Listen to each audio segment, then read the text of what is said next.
Carta de São Paulo aos Romanos, capítulo 6. Então, que diremos? Permaneceremos no pecado, para que haja abundância da graça? De modo algum. Nós que já morremos ao pecado, como poderíamos ainda viver nele?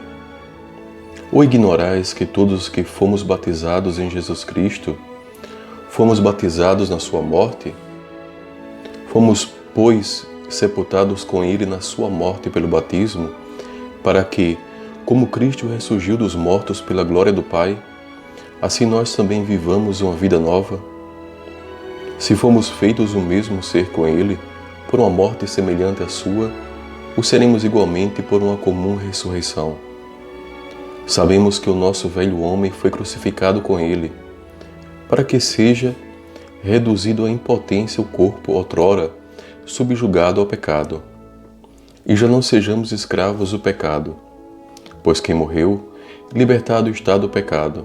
Ora, se morremos com Cristo, cremos que viveremos também com ele, pois sabemos que Cristo, tendo ressurgido dos mortos, já não morre, nem a morte terá mais domínio sobre ele.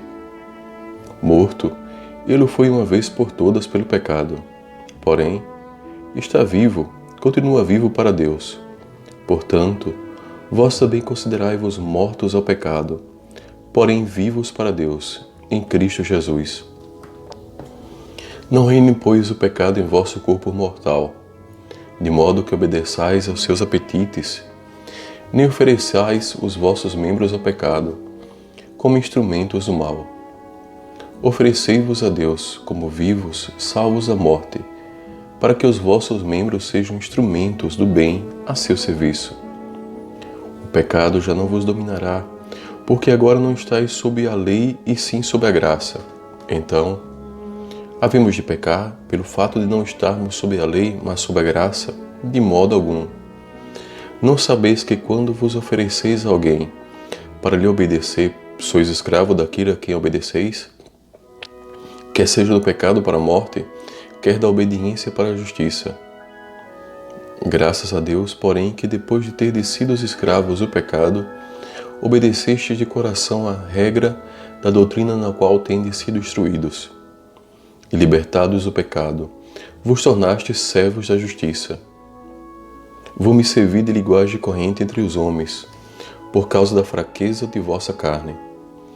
Pois como pusestes os vossos membros a serviço da impureza e do mal, para cometer a iniquidade, assim ponde agora os vossos membros a serviço da justiça, para chegar à santidade. Quando eres escravos do pecado, eres livres a respeito da justiça. Que frutos produzieis então? Frutos dos quais agora vos envergonhais. O fim deles é a morte. Mas agora, libertados do pecado e feitos servos de Deus, tendes por fruto a santidade, e o termo é a vida eterna, porque o salário do pecado é a morte, enquanto o dom de Deus é a vida eterna em Cristo Jesus, nosso Senhor.